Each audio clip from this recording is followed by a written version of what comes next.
جو حضور کے والد ہیں، حضور کی پیدائش سے 6 مہینے پہلے انتقال کر چکے. تو جب حضور کی نبوت کا اعلان ہی نہیں ہوا تھا، اس سے پہلے وہ دونوں انتقال کر گئے. تو اس زمانے میں جتنے لوگ انتقال کیے، اگر انہوں نے بتوں کی پوجا نہیں کی تو ان کو بھی مومن موحد کہا جاتا ہے. ایک خدا کو وہ مانتے تھے.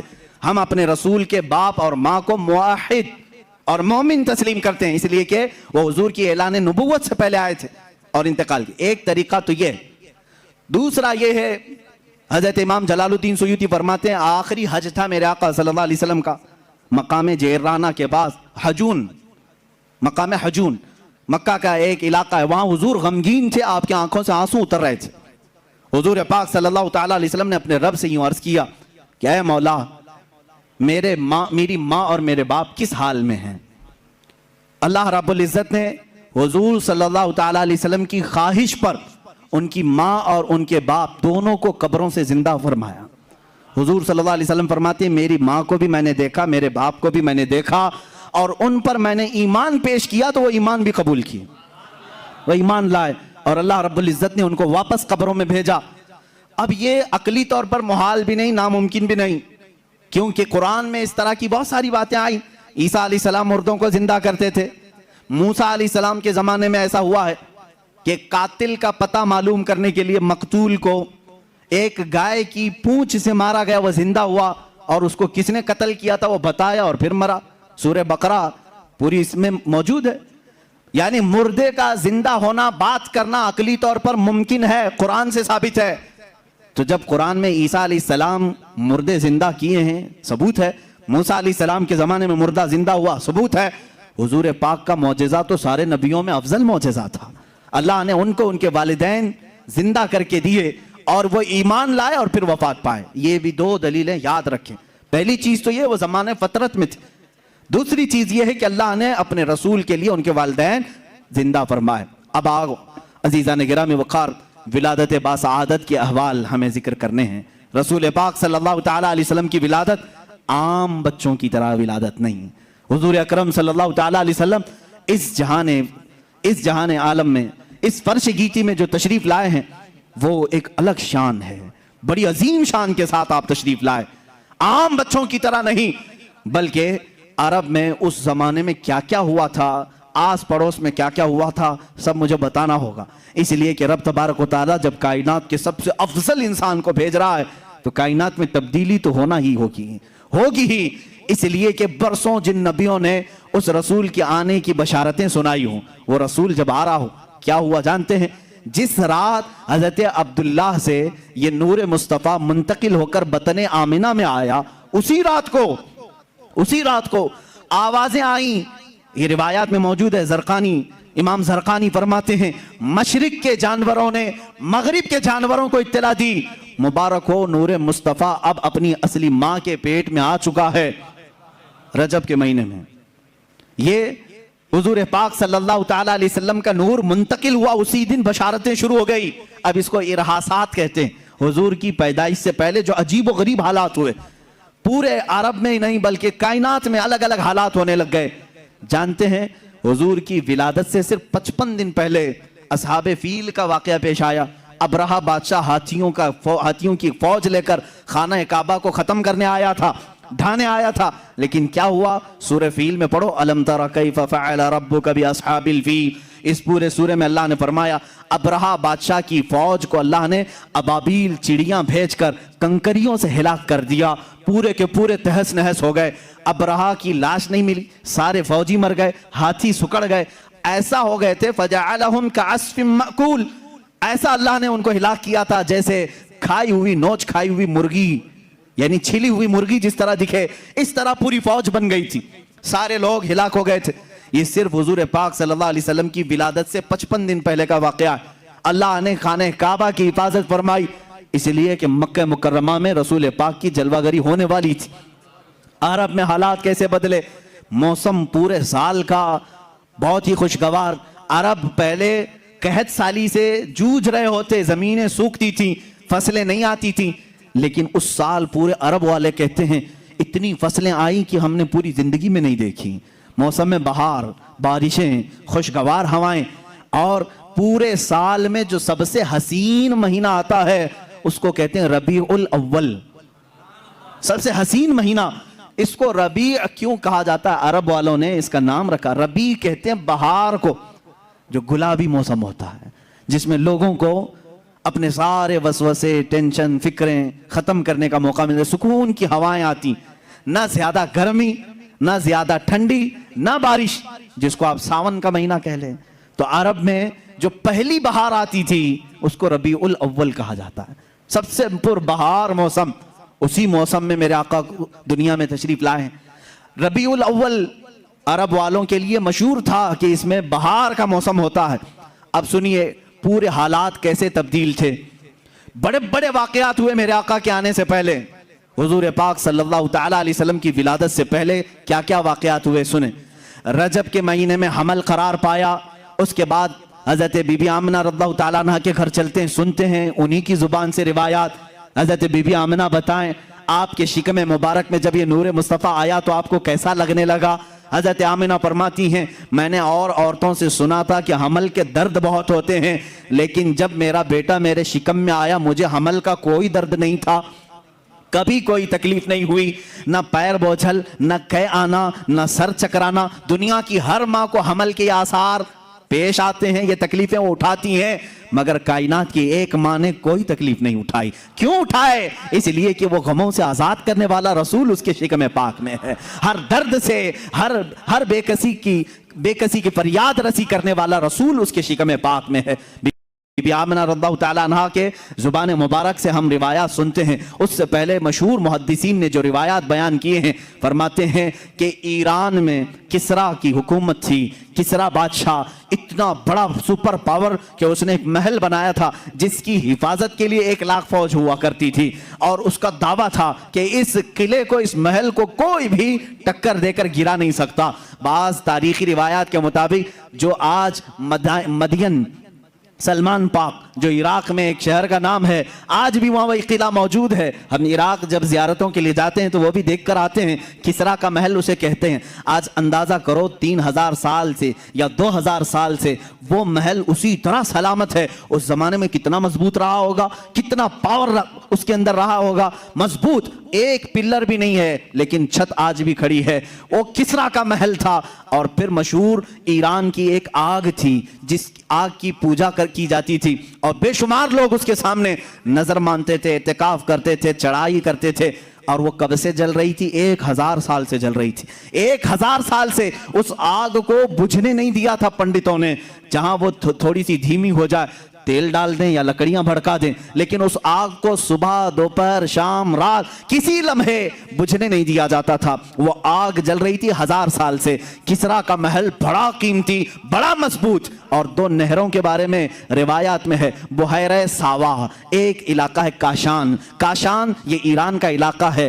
وہاں کی جھیل، اس کی بھی پوجا کی جاتی تھی، اس کو پوتر مانا جاتا تھا. آگ کی پوجا کرنے والے اس پانی کی بھی پوجا کرتے تھے. اسی طرح سماوا ایک ایسی جھیل تھی جس کو سوکھ کر کے 300 سال ہو گئے تھے، اس میں پانی کا ایک قطرہ نہیں تھا. لیکن میرے عزیزو، جس ماہ مبارکہ میں میرے آقا کی ولادت ہونی تھی اچانک حالات تبدیل تھے. لوگوں نے دیکھا بحیرہ ساوا جو جھیل پوجا کی جاتی تھی، پجاری دوسرے دن صبح جا کر دیکھ رہے ہیں پوری جھیل میں ایک قطرہ پانی کا نہیں ہے، خشک ہو چکی ہے، سوکھ گئی ہے، کچھ بھی نہیں ہے. اور سماوا کی جھیل جس میں 300 سال سے پانی کا ایک قطرہ نہیں تھا، رات کو لوگوں نے دیکھا، صبح آ کر دیکھ رہے ہیں لبالب پانی بھرا ہوا ہے. اتنا پانی کہ کسرا کے محلات تک آ گیا. اور یہی وہ دن تھا اچانک ایران کی زمین پر زلزلے آ گئے. ایسے زلزلے آئے کہ اچانک کسرا بادشاہ کے محل کے اندر ایک شگاف پڑ گیا، ایک دراڑ آ گئی. وہ دراڑ آج بھی موجود ہے. 14 صدیوں سے آج بھی وہ دراڑ دیوار میں ہے. اتنی بڑی دراڑ آئی کہ ایک آدمی اس کے اندر سے پاس ہو سکتا ہے، گزر سکتا ہے. جس کا دعویٰ تھا اسے کوئی گرا نہیں سکتا. اچانک شگاف پڑ گیا، دیوار میں سوراخ پڑ گیا، اور جو کنگورے لٹکائے جاتے تھے وہ سونے کے کنگورے ہوتے محل کے اندر، وہ سارے کے سارے زمین پر نیچے گر چکے تھے، سب نیچے آ گئے تھے. اور جتنے بت تھے خانہ کعبہ کے اندر اور دیگر جگہوں پر دوسرے دن دیکھا گیا سب کے سب اوندھے منہ گرے ہوئے تھے.